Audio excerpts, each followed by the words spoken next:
Good morning students. हम पिछली कक्षा में सीनेट के बारे में पढ़ रहे थे कि किस प्रकार से जो सीनेट जो है अमेरिका की जो संसद है जिसे हम कांग्रेस कहते हैं, अमेरिकी कांग्रेस का सबसे शक्तिशाली द्वितीय सदन है।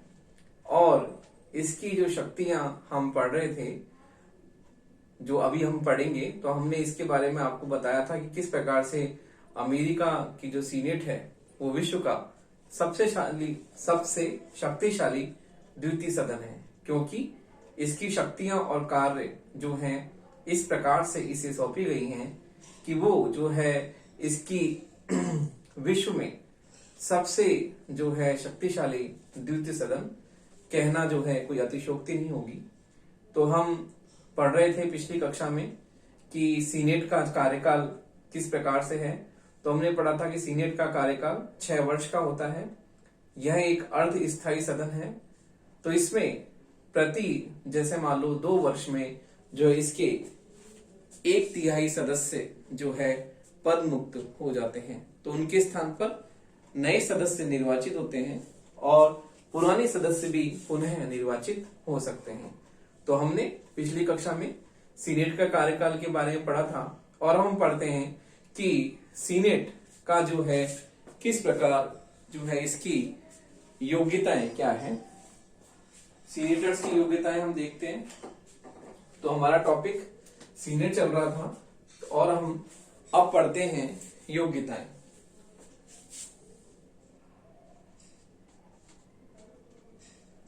योग्यताएं तो देखिए, इसमें पहली योग्यता है सीनेटर्स के लिए कि सीनेट के लिए निर्वाचित होने वाले जो प्रत्याशी है उसके लिए, तो हम देखते हैं कि सीनेटर्स की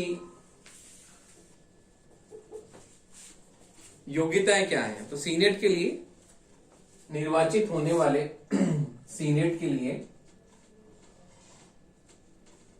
निर्वाचित होने वाले सीनेट के लिए निर्वाचित होने वाले प्रत्याशियों होने वाले सीनेट के लिए निर्वाचित होने वाले प्रत्याशियों के लिए निम्नलिखित योग्यताएं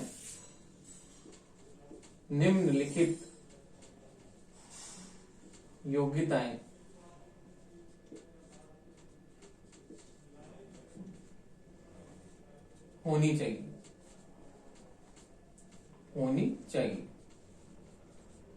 प्रत्याशियों के लिए निम्नलिखित योग्यताएं होनी चाहिए। पहली योग्यता है कि वह 30 वर्ष की आयु पूरी कर चुका हो। वह 30 वर्ष की आयु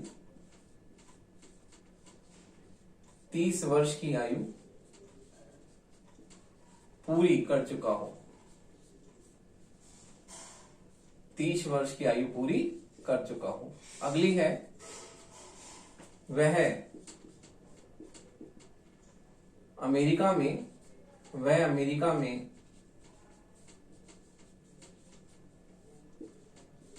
कम से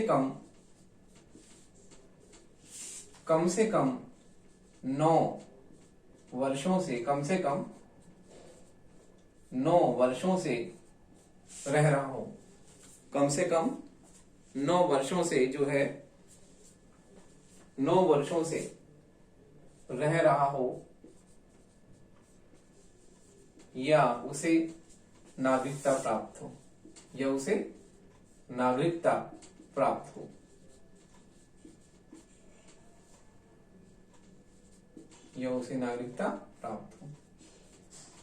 अगला जो इसकी योग्यता की शर्त है वो है कि वह उस राज्य का निवासी होना चाहिए जहां से वह चुनाव लड़ रहा है। वह उस राज्य का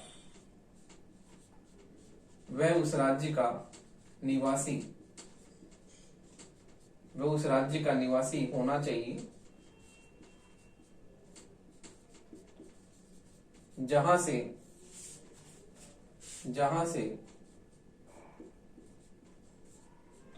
जहां से वह चुनाव लड़ रहा हो, जहां से वह चुनाव लड़ रहा हो।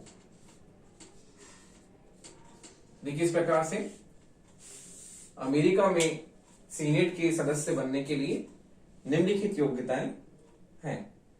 पहली योग्यता है वह 30 वर्ष की आयु पूरी कर चुका हो, कम से कम 30 वर्ष का हो। दूसरी योग्यता है अमेरिका में कम से कम 9 वर्षों से रह रहा हो या उसे 9 वर्ष से नागरिकता प्राप्त हो। तीसरी है वह उस राज्य का निवासी होना चाहिए जहां से वह चुनाव लड़ रहा है, क्योंकि मैंने आपको बताया था कि जो है सीनेट में हम देखते हैं कि इसकी सदस्य संख्या 100 बताई थी। अमेरिका में 50 राज्य हैं और प्रत्येक राज्य से 2 व्यक्ति जो होते हैं वो सीनेटर बनते हैं, सीनेट के सदस्य बनते हैं। तो इस प्रकार से सीनेट की सदस्य संख्या 100 है और सीनेटर उस राज्य का निवासी होना चाहिए जहां से वह इलेक्शन लड़ रहा है। तो इस प्रकार से सीनेट की हम देखते हैं योग्यताएं किस प्रकार से हैं। अगला हम देखते हैं अधिवेशन। तो सीनेट के अधिवेशन किस प्रकार से हैं। तो देखिए, अधिवेशन की बात करते हैं हम। अधिवेशन सेशंस कब कब होते हैं। अधिवेशन तो देखिए,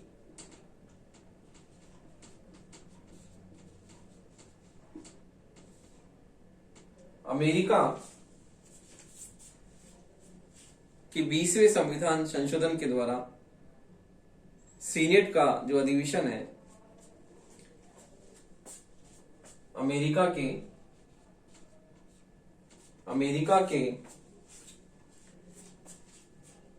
20वें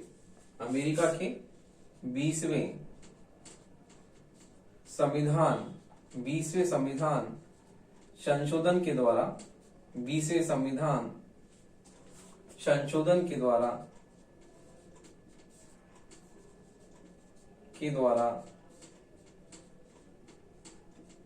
सीनेट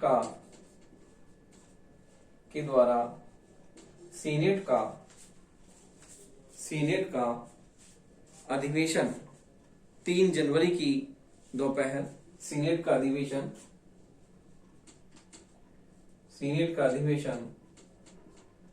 3 जनवरी की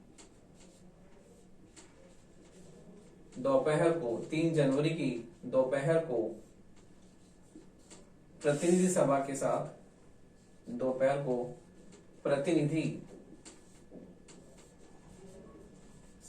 साथ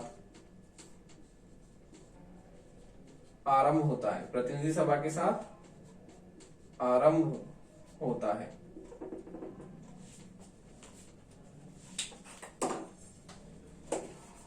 प्रतिनिधि सभा के साथ आरंभ होता है।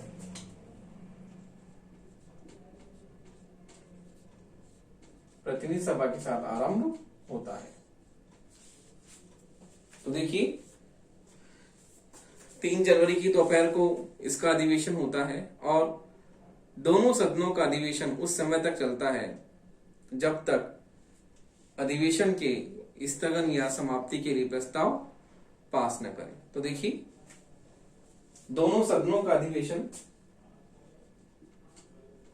दोनों सदनों का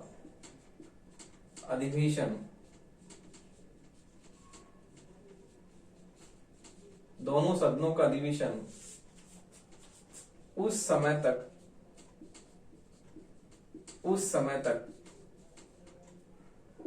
दोनों सदनों का अधिवेशन उस समय तक चलता रहता है जब तक कि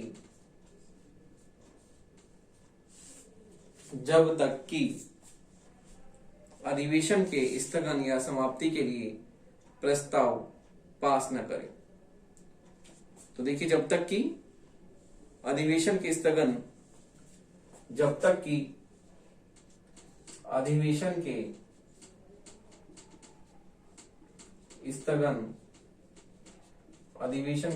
या समाप्ति का प्रस्ताव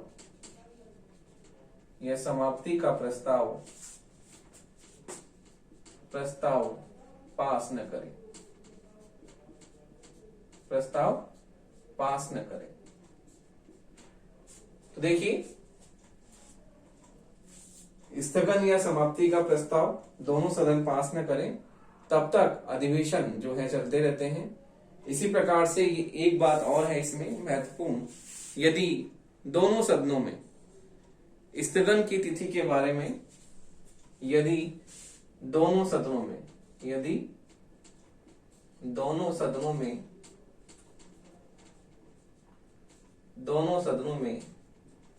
स्थगन की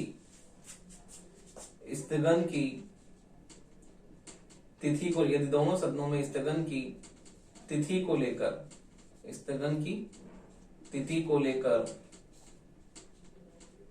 कोई मतभेद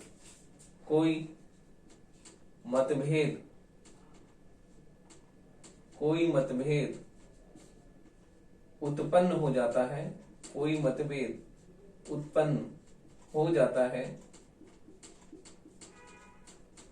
तो राष्ट्रपति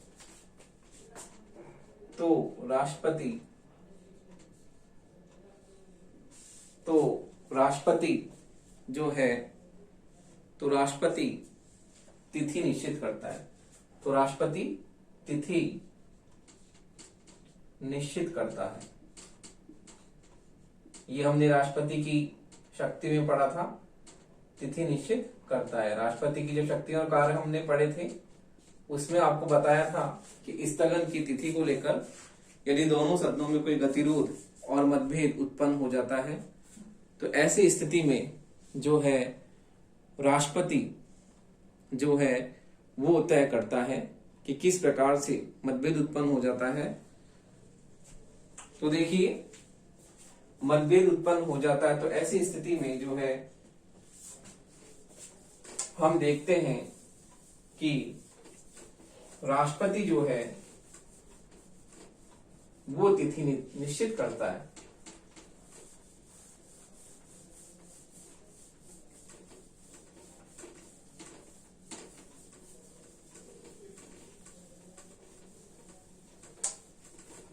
तो देखिए, आपको बताया था कि स्थगन को लेकर इस दोनों सदनों में गतिरोध उत्पन्न हो जाता है तो ऐसी स्थिति में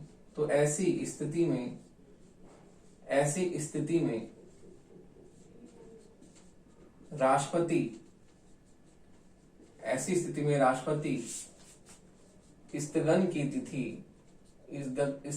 तिथि निश्चित करता है। स्थगन की तिथि निश्चित करता है। देखिए, इस प्रकार दोनों सदनों में यदि सत्र चल रहे हैं, अधिवेशन चल रहे हैं, जब तक चलते हैं जब तक कि स्थगन की तिथि तय नहीं हो जाए, और यदि दोनों सदनों में स्थगन की तिथि को लेकर कोई गतिरोध, कोई मतभेद उत्पन्न हो जाता है तो ऐसी स्थिति में राष्ट्रपति जो है स्थगन की तिथि निश्चित करता है, वो तय करता है कि स्थगन कब होगा। अब हम देखते हैं कि सीनेट का सभापति। तो देखिए, सीनेट का सभापति के बारे में हम पढ़ते हैं। सभापति कौन होता है? सीनेट का सभापति। तो देखिए, अमेरिका का उपराष्ट्रपति,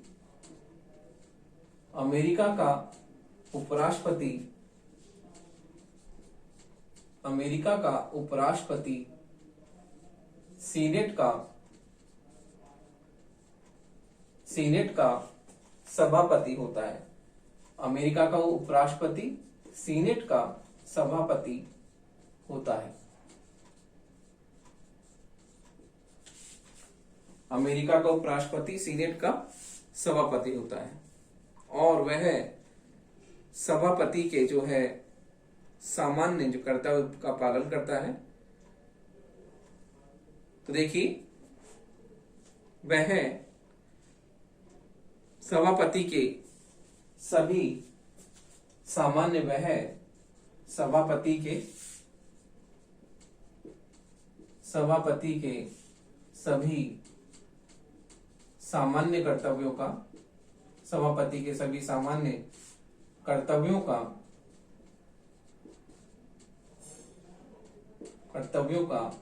पालन करता है, सभी सामान्य कर्तव्यों का पालन करता है, लेकिन इस क्षेत्र में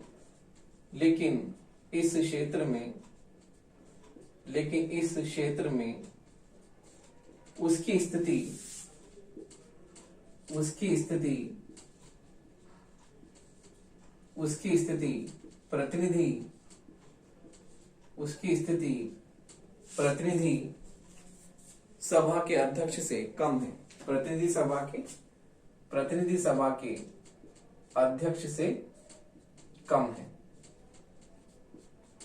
प्रतिनिधि सभा के अध्यक्ष से कम है। तो हम देखते हैं कि अमेरिका का उपराष्ट्रपति सीनेट का सभापति होता है और वो सभापति के सभी सामान्य कर्तव्यों को पालन करता है जो कि उसके अधिकार क्षेत्र में होते हैं। उन सभी कर्तव्यों का वह बहुत ही महत्वपूर्ण जो है अपनी भूमिका निर्वाह करते हुए उन सभी का पालन करता है। फिर लेकिन इस क्षेत्र में उसकी स्थिति जो है प्रतिनिधि सभा के अध्यक्ष से कम है। प्रतिनिधि सभा का जो अध्यक्ष है उसकी जो शक्तियां और कार्य हैं वो सीनेट के सभापति से बहुत अधिक ज्यादा है। इस प्रकार हम देखते हैं कि सीनेट के सभापति की शक्तियां जो है प्रतिनिधि सभा के अध्यक्ष से कम है। तो देखिए इस प्रकार हम देखते हैं कि सीनेट में जो है अपना एक सामयिक अध्यक्ष भी चुनने का अधिकार होता है।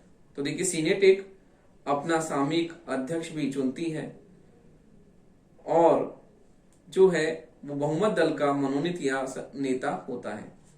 तो सीनेट में एक अध्यक्ष भी होता है।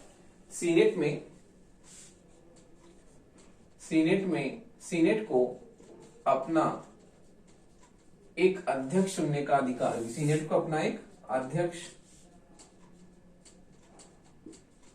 चुनने का भी अधिकार है। लेकिन वह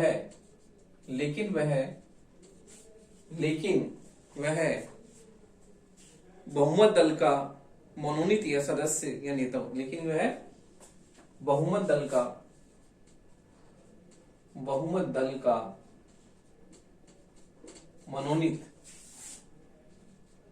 मनोनीत या सदस्य होता है।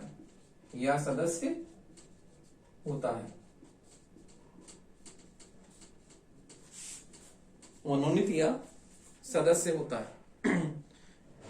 तो देखिए उपराष्ट्रपति की अनुपस्थिति में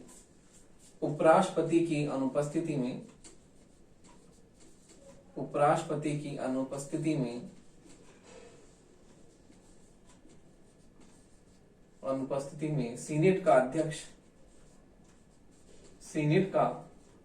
उपराष्ट्रपति की अनुपस्थिति में सीनेट का अध्यक्ष जो है सदन की बैठकों की अध्यक्षता करता है।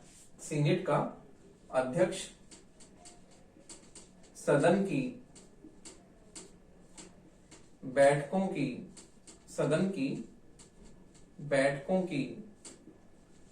अध्यक्षता करता है। तो देखिए इस प्रकार से सीनेट में सभापति भी होता है और एक अध्यक्ष भी होता है। उपराष्ट्रपति सीनेट का सभापति होता है और इसके साथ ही जो है सीनेट में उसे एक अपना अध्यक्ष चुनने का भी अधिकार होता है। वो बहुमत दल का मनोनीत या नेता या सदस्य होता है। और उपराष्ट्रपति जब सभापति अनुपस्थित होता है तो उसकी उपस्थिति में जो अध्यक्ष है वो सीनेट की बैठकों की अध्यक्षता करता है। तो इस प्रकार से हम देखते हैं कि सीनेट को जो है किस प्रकार उसमें सभापति भी है और उसमें अध्यक्ष भी है। अब हम देखते हैं सीनेट की शक्तियां और कार्य। तो देखिए सीनेट की शक्तियां और कार्य के बारे में हम देखते हैं किस प्रकार से सीनेट की शक्तियां और कार्य हैं।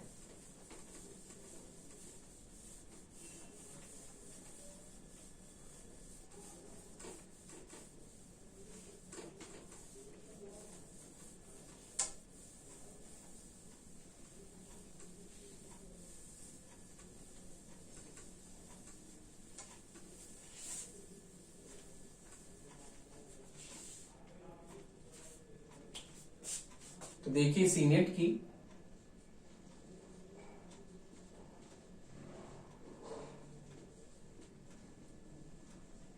शक्तियां,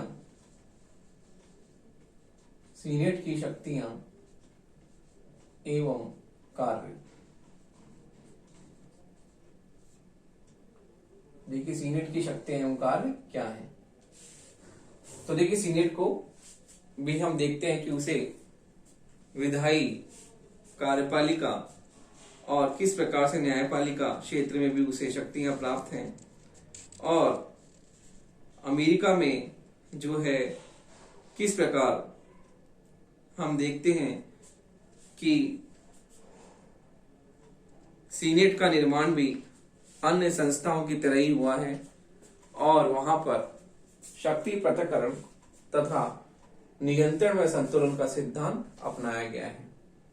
तो कार्यपालिका, व्यवस्थापिका, न्यायपालिका तीनों अपने अपने क्षेत्र में कार्य करती हैं, लेकिन अपने अपने क्षेत्र में स्वतंत्र रूप से कार्य करने के बावजूद भी प्रशासन में गतिरोध जो है उत्पन्न नहीं हो।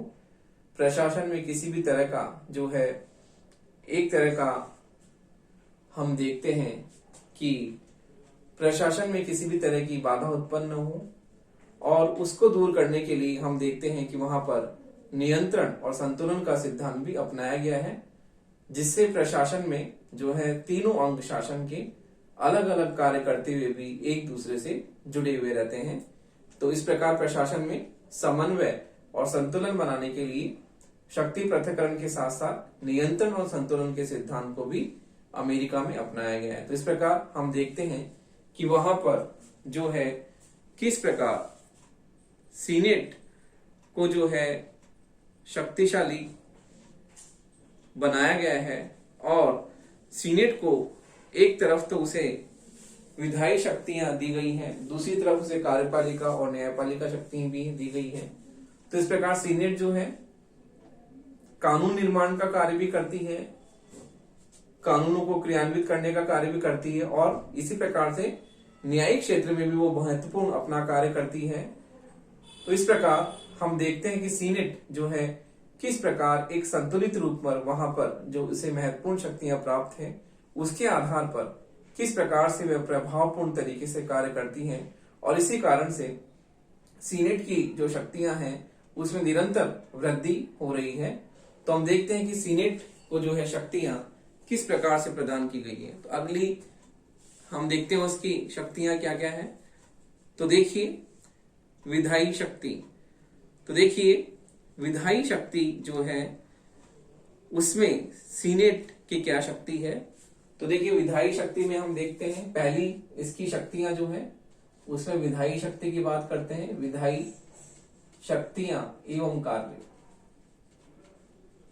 विधायी शक्तियां एवं कार्य। तो देखिए सीनेट को कानून निर्माण के क्षेत्र में भी उसे महत्वपूर्ण शक्तियां प्राप्त हैं, और कानून निर्माण के क्षेत्र में उसे प्रतिनिधि सभा के समान ही शक्तियां दी गई हैं। तो देखिए कानून निर्माण के क्षेत्र में सीनेट की शक्तियां जो है प्रतिनिधि सभा के समान है।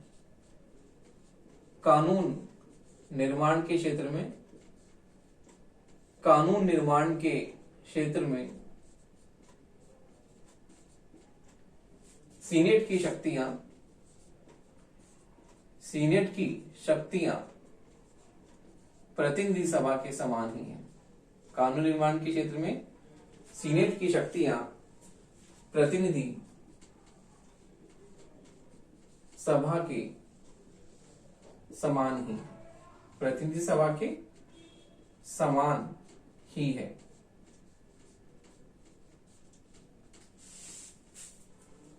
प्रतिनिधि सभा के समान ही है, और किसी भी विधेयक को पारित होने के लिए दोनों सदनों की स्वीकृति जो है स्वीकार्य है। तो हम देखते हैं किसी भी विधेयक को सीनेट में प्रस्तुत किया जाता है और उसे दोनों सदनों की स्वीकृति अनिवार्य है। यदि सीनेट जो है किसी विधेयक पर, हम देखते हैं कि कांग्रेस की दो सदन है, सीनेट और प्रतिनिधि सभा, और दोनों सदनों में विधेयक जो है बारी बारी से आता है और उसे स्वीकृति मिलती है। तो इस प्रकार प्रत्येक विधेयक दोनों सदनों से स्वीकृत होने के बावजूद ही राष्ट्रपति के पास हस्ताक्षर के लिए जाता है और तब वह विधेयक कानून के रूप में जो है उसे स्वीकृति प्राप्त हो जाती है, वो कानून बन जाता है। तो यदि कोई विधेयक जो है सीनेट में आया और सीनेट उस पर जो है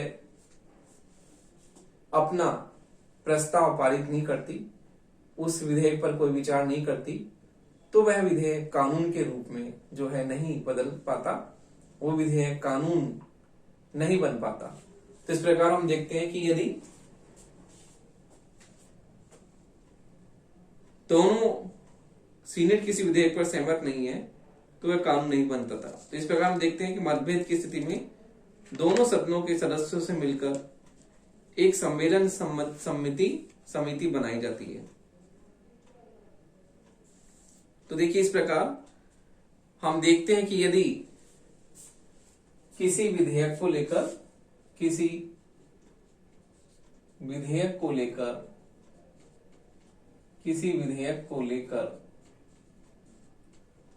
दोनों सदनों में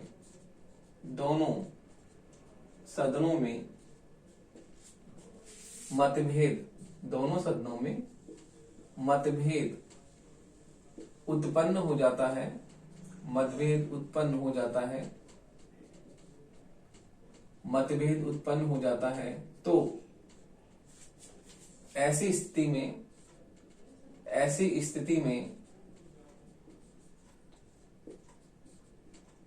दोनों सदनों के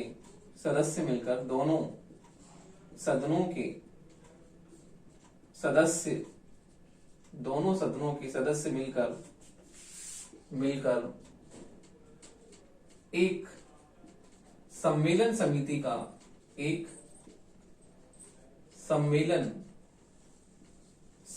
का निर्माण करते हैं। एक सम्मेलन समिति का निर्माण करते हैं और इस सम्मेलन समिति में दोनों सदनों के सदस्य जो है समान संख्या में लिए जाते हैं, लेकिन व्यवहार में सीनेट की बात मान ली जाती है क्योंकि सीनेट के सदस्य बहुत ही अनुभवी और योग्य होते हैं। तो इस प्रकार हम देखते हैं कि विधेयक पर दोनों सदनों की स्वीकृति जो है प्राप्त होनी चाहिए और विधेयक वह तभी जो है कानून का रूप धारण करता है जब वो दोनों सदनों से स्वीकृत होता है और फिर राष्ट्रपति के पास हस्ताक्षर के लिए जाकर वो कानून का जो है रूप धारण कर लेता है। तो इस प्रकार से सीनेट की विधायी क्षेत्र में महत्वपूर्ण शक्तियां हमने देखी, किस प्रकार उसे जो है महत्वपूर्ण शक्ति प्राप्त है। अगला हम देखते हैं, अगली शक्ति है संवैधानिक संशोधन की शक्ति। तो देखिए संवैधानिक संशोधन की शक्ति हम देखते हैं किस प्रकार से है। तो देखिए संवैधानिक संशोधन की शक्ति एवं कार्य। अगला है संवैधानिक संशोधन की शक्ति। संवैधानिक संशोधन की शक्ति एवं कार्य। तो हम देखते हैं कि संवैधानिक संशोधन में भी जो है सीनेट को महत्वपूर्ण शक्ति प्राप्त है और यह संवैधानिक संशोधन का प्रस्ताव संवैधानिक संशोधन का प्रस्ताव कांग्रेस द्वारा पारित किया जाता है। कांग्रेस द्वारा पारित किया जाता है। कांग्रेस द्वारा पारित किया जाता है। तो इस तरह से ये किसी भी सदन में प्रस्तुत किया जा सकता है। इस तरह का प्रस्ताव इस तरह का प्रस्ताव किसी भी सदन में प्रस्तुत किया जा सकता है तथा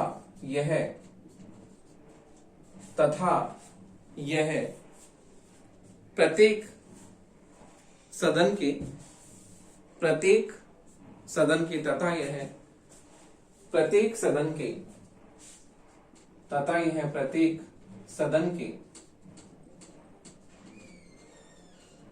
सदन के 2/3 बहुमत